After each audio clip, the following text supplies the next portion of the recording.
В Пловдив беше представена компютърна система, която улеснява и пази живота на възрастните хора, които живеят сами или са настанени в дом.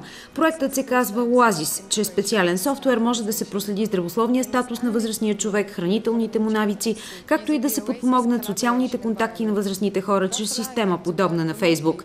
За да се използва софтуера, е нужен компютър с интернет или мобилен телефон. Този проект дава възможност да се възползваме от интегриран софтуер, който, например, може да ми каже въз основа на това какво ям, какви физически упражнения да направя. Може да извести и личния ми лекар, ако не се почувствам добре. В разработването на проекта Oasis участват водещи инженерни и софтуерни компании като Motorola, Siemens, Vodafone и други.